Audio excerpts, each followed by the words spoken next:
Ensimmäinen luennoitsija, esiintyjä tänään on emeritusprofessori, kirjailija, kirjallisuuden tutkija Panu Rajala, joka on tunnettu varsinkin Sillanpää-tutkimuksistaan, monista elämänkerroistaan ja viimeiseksi Finlandia-ehdokkuudestaan, romaanillaan,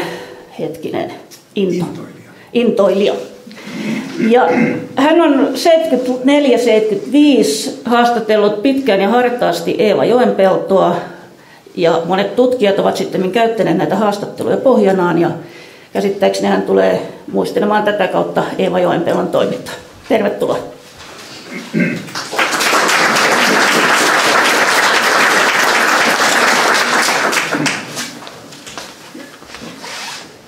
Hyvät naiset ja herrat, Eeva Joenpelon lukijat. Todella niin kuin kuulimme, niin aion kertoa tuosta perusteellisesta kirjailijahaastattelusta, joka oli yliopistollinen virkatyö, mutta kovin virallinen siitä ei sitten tullut.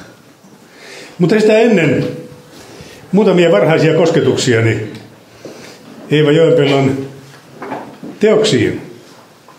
Saatoin olla siinä 2-13-ikäinen, kun löysin isäni kirjahyllyn ylimmältä tasanteelta haalistuneen punakantisen ohuen kirjan, joka selvästi ei ollut tarkoitettu alaikäisen luettavaksi. Sen nimi oli 7 päivää. Se voi tänään herättää yllättäviä assosiaatioita, mutta kirjalla ei ole mitään tekemistä samannimisen aikakauslehden kanssa. Vaikka yhteistä voisi olla tietty kihelmöivä sen aikainen sensaatiomaisuus ja yleinen viritys, joka veti nuoren kaverin lukemaan. Huomasin heti, että tässä on jotain. Tekijä oli Eeva Helle. Himmeästä valokuvasta päätellen kaunis nuorehko nainen, kiharat hiukset, tyylikäs profiili. Vasta vuosia myöhemmin tajusin, että tämä murrosikäni löytö olikin 25-vuotias Eeva Joenpelto.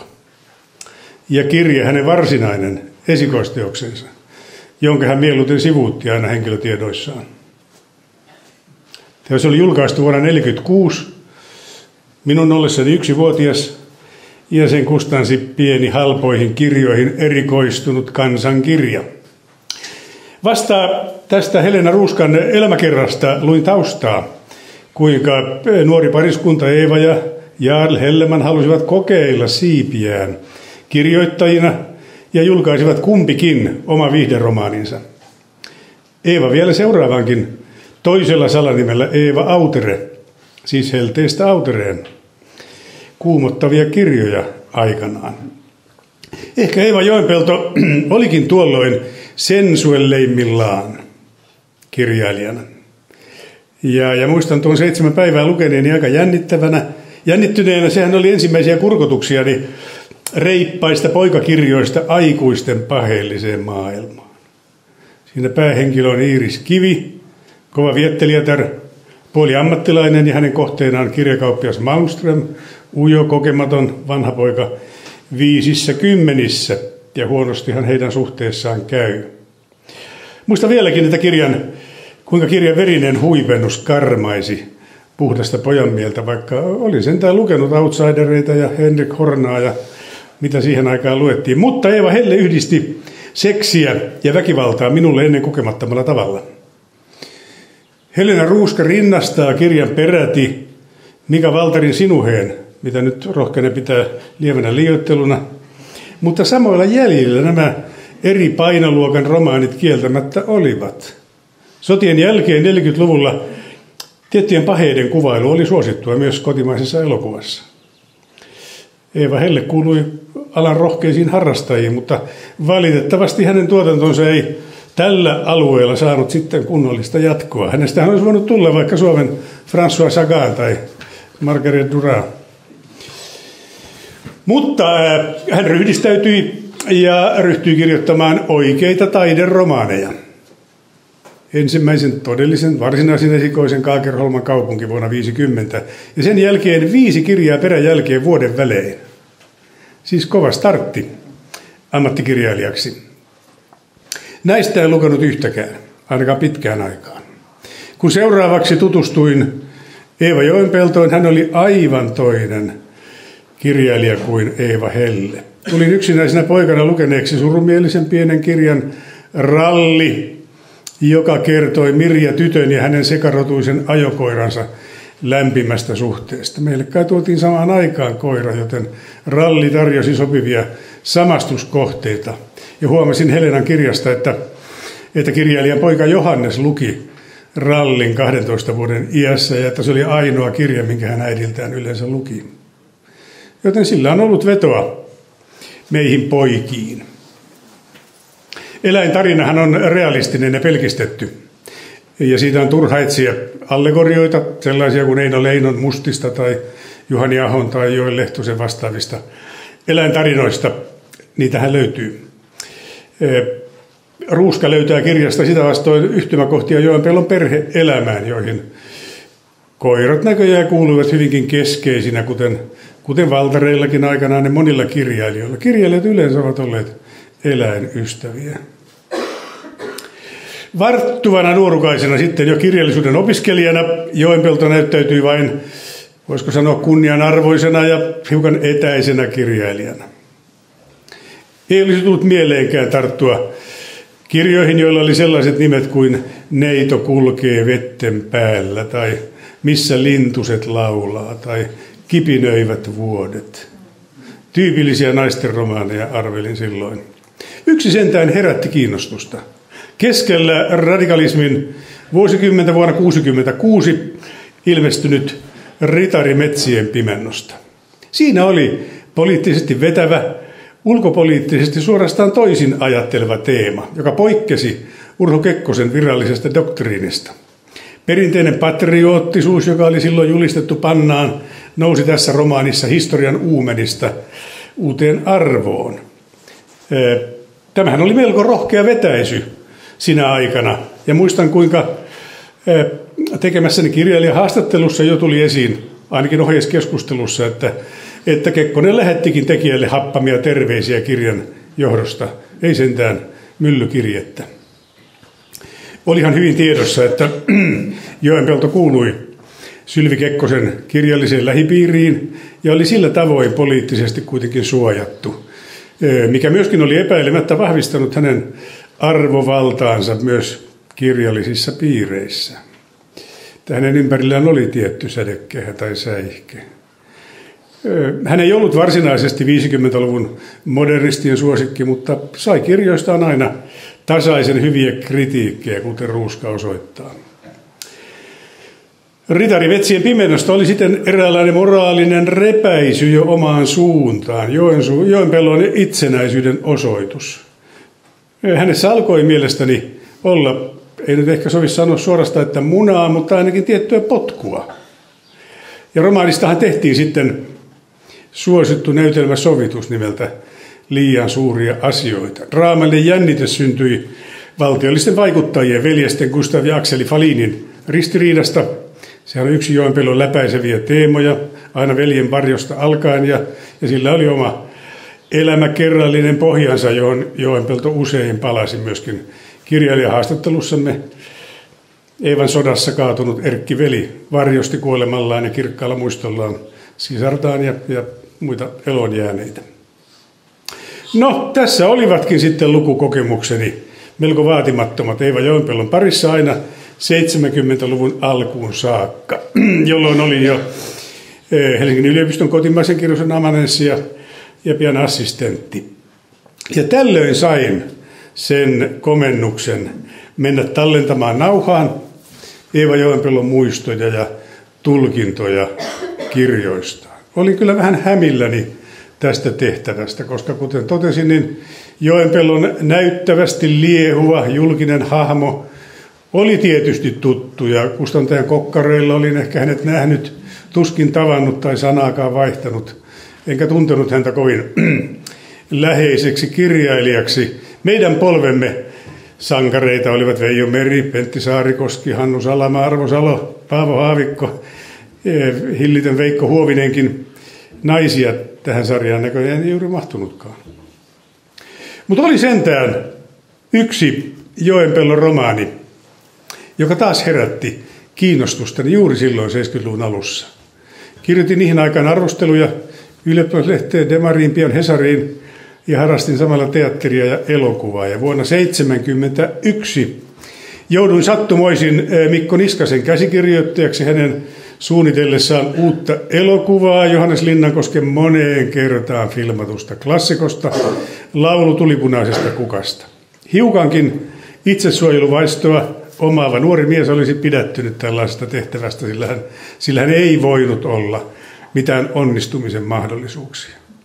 Olin kuitenkin innostunut yhteistyöstä silloin vahvaa kauttaa viettävän Mikko Niskasen kanssa. Hänen TV-sarjansa 8 surmanluotia oli vastikään esitetty televisiossa ja kohauttanut syvällisesti kansakuntaa. Niskanen oli niin kuin parhaassa vedossaan. Ja jälkiromanttinen, haalistunut tulipunakukka jäi kokonaan sen varjoon. Mutta pääsinpä läheltä näkemään, kuinka Niskanen joukkoineen, hoveineen työskenteli ja remmasteli. Asuin koko alkukesän Konginkankaalla, silloin kuuluisassa Käpykolossa, Niskasen tukikohdassa sen mustan riihen ylisillä ja näin ja kuulin kaikenlaista. Kirjoitin vapaasti tätä käsikirjoitusta ja Niskanen kävi välillä selkäni takansa huutamassa ja antamassa ohjeita ja näin tämä eteni. Seurasinkin sitten filmauksia Lieksankoskilla ja muualla ja jatkoakin seurasi. Teimme seuraavaksi elokuvaa Ilmari Kiannosta, Omat koirat purivat. Mutta näin ollen olin hyvinkin utelias, kun Eeva Joenpelto julkaisi saman vuoden syksyllä 1971 romaanin Vesissä toinen silmä. Päähenkilö piti oleman elokuvaohjaaja nimeltä Ossi Juhonkoski, julkisuutta rakastava kansanmies ja suosittu filmien tekijä, romantikko, narsisti, egoisti. Tiettyjä yhtymäkohtia uumoiltiin nimenomaan Mikko Niskaseen, joka oli näkyvin alan edustaja siihen aikaan, ja häneen tuntomerkit kieltämättä jotenkin sopivatkin. Aprikoitiin jopa, huhuttiin, että oliko Joenpelolla ja Niskasella ehkä läheinenkin salainen suhde. Kuinka nainen muuten olisi tällaisen sankarin valinnut ja itselleen näinkin oudon aihepiirin. No, suhdehuhuissa ei ollut mitään perää. Niskanen ja Joenpelto eivät olleet edes tavanneet toisiaan ennen romaanin kirjoittamista, niin ymmärsin. Ja Joenpelto oli kyllä keksinyt aiheen ihan omassa päässään, ja vähän sen mukainen oli lopputuloskin. Romaani tuotti minulle ja yleisemminkin pettymyksen, vaikka se sai taas korrektia kritiikkiä. Filmiväki näki heti, että elokuvan teon kuvaus romaanissa oli hyvin ulkokohtaista ja jostain lähteistä kyllä huolellisesti opeteltua. Siinähän Joenpelto aina oli hyvin tunnollinen. Yhtymäkohdat Niskasen elämään ja työtapaan olivat ohuita ja satunnaisia, tuskin edes todenmukaisiksi tarkoitettujakaan. Ja kerronnassa oli ehkä merkillisiä, keinotekoisia, epäuskottaviakin piirteitä. Meillä oli Helena Ruuskan kanssa tällä viikolla tilaisuus tästä kirjasta käydä syventävää keskusteluakin Radion 101 kirjaa sarjaan tulevassa osiossa, joten siitä nyt ei tämän enempää. Ihmettelimme kumpikin, miksi juuri tämä kirja oli valittu sarjaan edustamaan Joenpeltoa, kun tekijä itsekin tuomitsi aikanaan kirjan epäonnistuneeksi. Mutta jotain ajankuvaa toimittajat kaiketi siinä uumoilivat.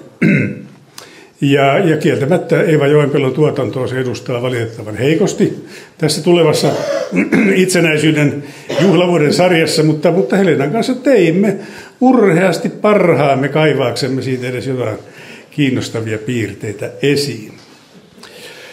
Yhtä mieltä olimme ainakin siitä, että romaanissa on enemmän kysymys kirjailijan kuin elokuvaohjaajan ongelmista ja että siihen kätkeytyy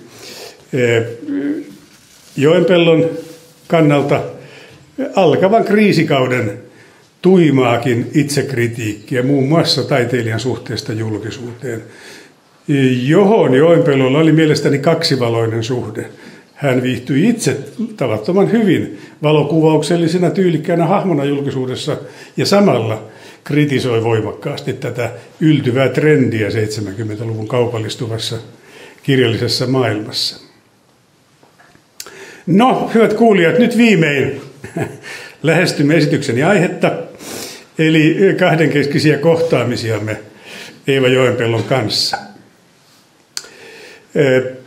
Nämä Kirjailijahaastattelut käynnistettiin 60-luvun lopulla, 70-luvun taitteessa lähinnä Ritva Haavikon assistenttikollegani toimesta.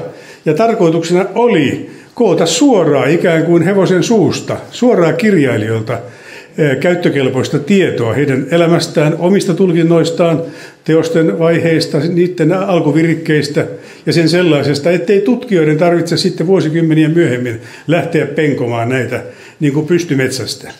Ja se oli erittäin järkevä tavoite ja aloite, vaikka se herätti kritiikkiä varsinkin, koska tämä elämäkerrallinen tutkimus siihen aikaan oli melko lailla pannaan julistettua, mutta paljon, sitten satoja tunteja, ehkä jo tuhansiakin, näitä kerättiin aikanaan. Ja siinä oli vain tiettyjä ongelmia, joihin kohta tulee siinä juuri, että materiaalia kerättiin vastaisen varalle. Olin aikaisemmin ollut jo Mika Valtarin muistelmien avustajana Suomen Akatemian tutkimusassistenttina vuonna 1974, ja siis olin perehtynyt alustavasti tällaisen haastattelun tekniikkaan, koska akateemikko Valtari oli ihan ensimmäisiä uhreja, joka tunnollisesti omalla hiljaisella tavallaan puhui omasta elämästään pitkiä painokelpoisia polveilevia lauseita, joita kirjoitin sitten tulevaa kirjaa varten nauhalta puhtaaksi ja tarkistutin liuskoja Valtarilla. Siitähän syntyi sitten merkittävä teos, kirjailijamuistelmia. Ongelmana oli vain se, että haastattelija tai avustaja ei yleensä ollut samalla tämän käsiteltävän aiheen tutkija. Eihän niitä yhtäkkiä voinut löytää. Ei siis omannut varsinaista tutkimuksellista intressiä puhuttamansa kirjailijaan. Ja tämänhän Helena Ruuska paneekin elämäkerrassaan hyvin merkille. Tulos olisi varmasti ollut Joenpellonkin kohdalla syvempi ja tarkempi, jos olisin samalla kaavaillut tekeväni jotakin jatkoa Joenpellosta, mutta sitä en suinkaan kaavaillut. Minullahan oli silloin jo oma sillanpääni, graduni oli valmistunut ja jatkoin siitä eteenpäin. Ja sitä paitsi jossain pikkukeskustelussa huomasin, että Werner Söderström Oyn kustantaja Vilho Viiksten ei olisi luottanutkaan minuun nuoreen maisteriin Joenpellon mahdollisena tutkijana. Eevahan oli nimenomaan Viikstenin oma kirjailija ja hänellä oli tärkeä suhde tähän tuottavaan talon tärkeään eepikkoon. No, toimeen kuitenkin ryhdyttiin. Haastatteluja varten tapasimme ensin kirjallisuuden laitoksella, mutta aika pian huomasimme, että se on jäykistävä miljöö, ja sitten siirryimme Joenpellon ehdotuksesta hänen kotiinsa Lauttasaareen, jossa useita istuntoja syksyn 74 ja kevään 75 aikana käytiin kaikessa rauhassa nauhurin pyöriessä. Ne oli erittäin miellyttäviä tilaisuuksia.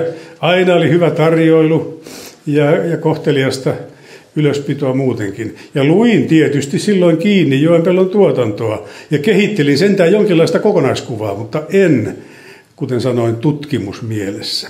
Siksi juuri jotkut tärkeätkin jatkokysymykset jäivät tekemättä. Esimerkiksi siitä Eevan nuorena kokemasta raiskauksesta, jota Helena pahoittelee tuolla elämäkerrassaan.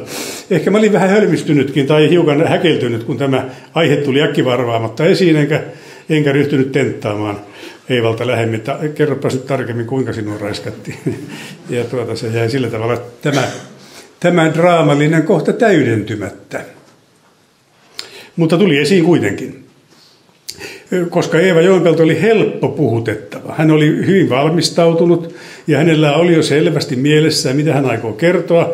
Ja pienet johdattavat ja pienet sysäävät lisäkysymykset tuottivat aina, totta kai eepikkohenkeen ja veren, tuottivat aina häneltä valmista, kiinnostavaa kerrontaa. En ehkä täysin tajunnut, kuinka tihentyneenä, jännittävänä ja draamallisena ajankohtana tulin Eeva Joenpellon elämään kurkistaneeksi. Siis juuri vuosina 74-75. Hänen aviokriisinsä oli jo kärjistynyt. Avioero meneillään, kaikki ne tulehtuneen, riitoineen ja muine vaiheineen. Tästä en voinut tietenkään tietää kaikkia taustoja, vaikka kyllähän minua oli vähän sparrattu ja valmistettu laitoksella. Professorini Anna-Mari Sarajas oli Eeva Joenpellon läheisiä ystäviä ja Ritva Haavikkokin tiesi yhtä ja toista. Mutta melkein ainoa, millä hän minua kannusti ja evästi, oli se, että Eeva on erittäin reilu ihminen. Että että hänen kanssaan on helppo tulla toimeen, ja näin kyllä olikin, ilman muuta. Mutta tiesin siis vain jotain pintaa, vähän juoruja siitä myllerryksestä, joka hänen elämässään juuri oli käynnissä. Ja tuo kriisi ei juuri näkynyt haastattelutilanteessa. Lisäksi sattui vielä 2 kuolemaa. Ensin Sylvi Kekkosen kuolema, tärkeän ystävättären, ja sitten vielä Eevan ja Jallen pojan Ilmarin traaginen, tapaturmainen kuolema. Silloin ei vielä oikein rohjettu uskoa, että se oli itsemurha, tai ainakin Eeva tuntui kieltävän sen selvästi mielessään. Ja nämä aiheuttivat 2 kuukauden tauon haastatteluissa, mutta sitten jatkettiin keväämällä niin kuin mitään ei olisi tapahtunut. Ja muista, Eeva oli taas hallittu, viileä, iloinen, antelias ja ystävällinen emäntä. Ja muistan, että hän niin kuin yltyi ilakoimaankin sitä, että nyt kun Sylvistä ikävä kyllä aika jätti, niin Eeva piti itseään kyllä kaikkein sopivimpana Tamminiemen tulevana emäntänä. Hän arveli, että kyllä me Urhon kanssa siellä reippaasti pämppäilemme sitten kohta, mutta ihan näin ei kuitenkaan käynyt, vaikka Eeva järjesti kyllä itselleen visittejä Tamminiemeen. Muun muassa silloin, kun oli tämä loistava idea siitä, että kirjailijoiden tekijäoikeudet kokonaan poistetaan ja tulee tämmöinen valtiollinen kustannuslaitos ja järjestelmä, jolloin kirjailijoille heidän ansioitensa mukaan säännöstellään sopivia tuloja, mutta ei enää kaupallisen myynnin mukaan. No Eevahan hurjestui, menestyskirjailija tällaisesta, ja siitä paikasta marssi Tamminiemen portaat ylös valkoisessa housupuvussaan ja ilmoitti Kekkoselle, että tämä on mahdoton idea. No, tehtiin vielä näiden haastattelujen aikana kuitenkin niin sanottu tilitysjakso, jonka ikäni muistan, jossa Eeva tämmöisenä himmentyvänä talvisena iltana avasi avioeronsa ja poikansa kuoleman, niihin liittyneet tapaukset. Ja näitä koskeva nauha sitten sinetöitiin vastaista käyttöä varten. Näitä kyllä kuuntelin varsin mykistyneenä, ja siihen liittyi tiettyjä henkilöllisiä paljastuksia joihinkin silloin vielä eläneisiin mieskirjailijoihin, jotka olivat sekaantuneet Eevan mielestä hänen elämänsä sopimattomalla tavalla, ja yhtäkkiä kuulin ikään kuin tämmöistä kuumaa elävää materiaalia asioista, josta ani harva varmaan tiesi. Ikäni muistan tämän tummuvan illan, melko hyytävän ja jäähileisen tunnelman. Kirjailija tyynenä, ylväänä, tragedioittensa äärellä. Ja todella juuri niin kuin tämä seminaarimme motto ilmaisee, leuka pystyssä, mutta sydän karrella. Joenpelolla tuntui olevan, niin tämän sinetöiden nauhanhan Helena Ruuska tietysti on saanut kuullakseen, varmaan muutkin tutkijat sitten myöhemmin, mutta pitkän aikaa se oli piilossa.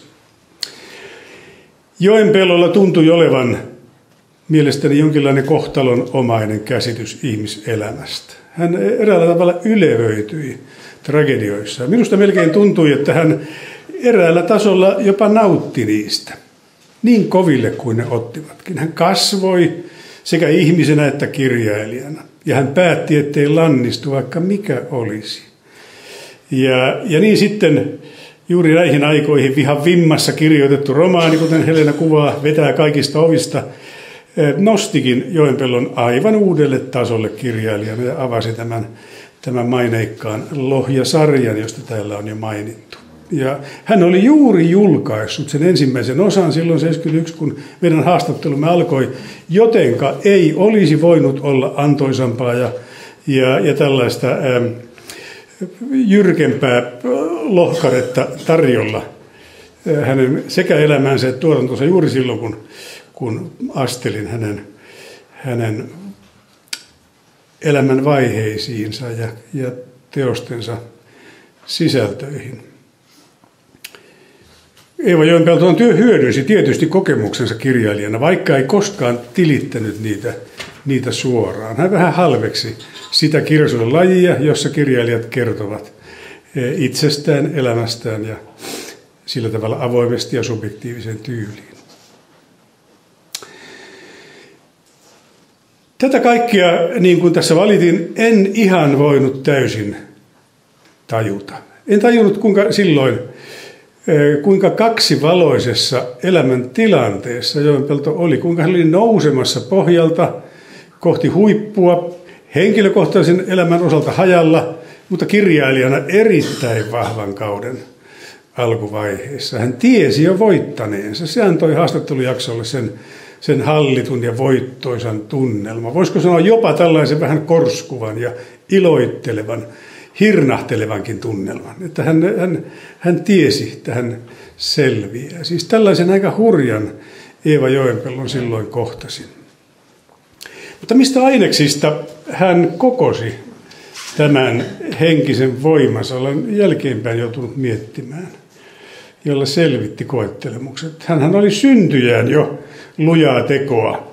Tämän kaatuneen veljensä korvike, oppinut selviämään monista kolhuista. Ehkä tämä raiskauskin oli häntä lujittanut, koska se oli jäänyt jomottamaan traumana selvästi hänen mieltään nuorena tyttönä koettu tapaus. Ja lisäksi hän oli kyllä, voi sanoa alusta saakka, meillä melko harvinaisenkin hellitty ja menestynyt kirjailija, joka oli salonkien tähti ja kriitikkojen suosikki aika pitkälle, vaikka nyt ei ollutkaan modernistien kärjessä. Ja tietynlainen peruskatkeruus ei ollut häneen koskaan kotiutunut. Se kyllä ryöpsähti sitten voimakkaasti tuon avioeron myötä esiin, mutta silloin semmoisena terveenä, valkeana vihana mielestäni. Että hänessä oli sisua ja kanttia ja eräänlaista venyvää reserviä. Hän kuvaa tuotannossaan paljon heikkoja miehiä, mutta ihailee vahvoja, moraalisesti esikuvallisia, tyylikkäitä, hienostuneita, tavallaan ylivoimaisia miestyyppejä. Tuomari Müller eräänä edustavana tyyppihahmona. Ja sellaiseksi hän nosti hiukan myös itsensä. Hänessä oli ripaus, voisiko sanoa maskuliinisia hormoneja, kuten hän kertojana toteaa Ossi Juhonkoskessa elokuvaohjaajassa olleen vastaavasti feminiinisiä hormoneja. Eeva oli omanlaisensa elämän rouva Glad, vai oliko hän pikemminkin fru Alvarsson? Ainakin rikas ja kunniallinen tietysti. Oliko hän myös avoin, hellä ja katumaton? Enpä tiedä, kuka ties. Ainakin hän oli mielellään vaikuttava ja vallantahtoinen, suorastaan hirmuinen, kuten myöhemmin paljon on kuvailtu. Ja tämä piirre, kuten Helena Ruuska elämäkerrassa näyttää, niin nehän vanhemmiten vahvasti alkoivat korostua ja jopa hallita hänen elämäänsä. Että kustantamossakin pelättiin Eeva Joenpellon vierailuja. VSOY:n pitkäaikainen virkailija Simo Mäenpää on muistellut, että oli joku tapaus, se liittyi muistaakseni Jorma Ojaharjun kirjaan, jossa oli halventavasti letkautettu Eeva Joenpellosta ja monista muista tietysti, mutta Eeva oli se, joka katsoi asiakseen loukkaantua sydänjuuria myöten, että oman kustantamon kirjailija ja semmoinen vielä julkaista, jossa häntä loukataan. Ja Simo Mäenpää Parka oli vastuussa tästä Jomppa Ojaharjun kirjan julkaisemisesta, ja hänen tehtäväkseen tuli sitten, kun asia tiedettiin, niin soittaa ja pyytää Eevalta anteeksi kaikkien puolesta. Ja Simo on kertonut, että hän vietti siellä työhuoneessaan yhden kokonaisen iltapäivän veivaamassa sillä vanhanaikaisella puhelimella, sillä Kelalla aina siihen viimeiseen numeroon saakka, jonka hän jätti veivaamatta, ja keräsi taas henkistä rohkeutta, sulki taas puhelimen, veivasi taas vaille viimeistä numeroa, ennen kuin hän juuri sai soitetuksi tämän kohtalokkaan ja tärkeän puhelun, ja hänen kätensä tärisi pitkään sen jälkeen. Jotenka pelottavasta hahmosta tavallaan oli kysymys. Eeva Joenpellosta hänestä tuli suuri yksinäinen, tällainen hänen moraalinen eetoksensa kääntyi mielestäni lähelle jo ihmisvihaa, tai sanoisiko vähän lievemmin eräiden yleisten ihmistyyppien ylhäisesti hillityksi halveksunnaksi. Että oli sellaisia tyyppejä, että hän ei kestänyt ja hän antoi selvästi sen kuulua. Hänhän oli nimittäin aina kaikissa teoksissa, niin kuin Helenan kanssa totesimme, niin tämmöinen kaikkitietävä kertoja. Ja hän, jos kuka, on todella kaikkitietävä. Hänhän tietää romaanissaan kaikkien henkilöiden mietteet, aatteet, heidän tavoitteensa, tulevaisuutensa, luonteensa. Ja koko miljöön hän hallitsee kertojana. Hän ei koskaan anna henkilöittensä kertoa minä-muodossa kovinkaan pitkään mitään, koska hän on se, joka tietää heidän puolestaan. Hän on tavallaan kyllä meidän Karin Blixen tai ehkä jossain määrin Margaret Atwoodkin näissä tämmöisenä hallitsevana, etevänä kertojana. Tässä nimittäin lopuksi haluaisin muistaa erästä Eeva Joenpellon strategiasta, vaikuttamisen tahdosta ja taidostakin minulle henkilökohtaisesti sattunutta esimerkkiä, kohtausta, joka on mielestäni hyvin puhuva ja kertoo hänestä. Me olimme käyneet nämä haastattelusessiot läpi uutteraan tapaan. Kaikki oli nauhalla ja urakka oli lopussa. Ja Eeva kutsui minut vielä kerran Lauttasaareen tällaiseen päättäjäisistuntoon, oikein kaunis, hyvä tapa. Ja oletin, että se on tämmöinen käynti, vain tämmöinen kumaruskäynti, jossa todetaan, ja kiitellään, että kaikki meni näin, mutta ei suinkaan. Hän oli kattanut pöydän ja siitä tuli varsin venyvä ilta. Ja siinä nautittiin konjakkiakin lopuksi useampia lasillisia. Ja se oli alkukesä, 75, kaunis kesäinen ilta, kesäyö himmeni ja oli paljonkin puheltavaa ja kerrottavaa. Ja Eeva selvästi lämpeni toisella tavalla kuin näissä virallisissa, tai siis näissä nauhoitetuissa haastatteluissa, vaan hän kertoili kaikenlaista. Ja oikeastaan harmitti, ettei minulla ollut salaista nauhuria mukana, koska siinä vasta alkoi tulla joitain hersyviä juttuja. Mutta tämä viimeinen istunto sitten päättyi yllättävällä tavalla. Eeva kohtelijana emäntänä saatteli minut portille puolen yön jälkeen. Ja siinä hyvästellessämme yhtäkkiä huomasin, että suutelemme voimakkaasti.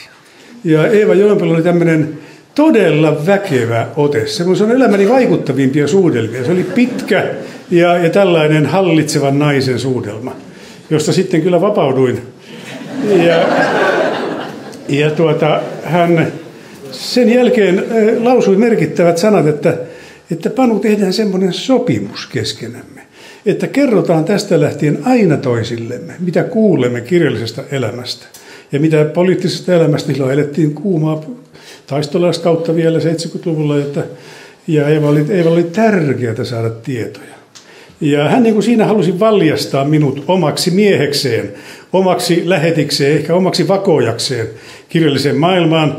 Ja varmasti se olisi minullekin ollut hyvinkin antoisaa. Mä olisin kuullut kaikenlaista ja joutunut sukkuloimaan jännissä piireissä, mutta sattui niin, että mä olin juuri kesällä menossa naimisiin ja perustamassa omaa perhettä, ja Sillanpää tutkimus oli juuri kuumassa vaiheessa ja kaikkea. Kirjoitin kesäteatterille ja niin poispäin. Nuoren miehen elämä täyttyi niin paljosta muusta, että mä kieltämättä laiminlöin sitten nämä jatkoyhteydenotot, jotta mä olisin pysynyt Eeva Joenpellon miehenä ja hänen lähettinään, hänen uskottunaan ja hänen sanantuojanaan. Ja sitten mä arvelin mielessäni, että ajatteliko hän Eeva sitten pettyneen, että nyt se poikaparka pelästyi hänen lujaa otettaan. Ehkä vähän niinkin oli. Mutta ehkä näin oli parempi, koska tämmöinen aloitteleva kirjallisen maailman tulokas olisi ehkä joutunut eräänlaisiin sotkuihin ja kommervenkkeihin, jos hän olisi tähän tehtävään niin kuin täydellä sydämellä antautunut. Ja Helenan kirjasta luinkin, että sitten kollegani laitoksella Irja Rane toimittikin tätä uskotun tehtävää varmaan aivan ansiokkaasti kirjallisissa piireissä. Joten, rakas Eeva, ehkä parempi näin. Me etenimme omille tahoillemme kumpikin vaikuttavia kokemuksia rikkaampina. Kiitos.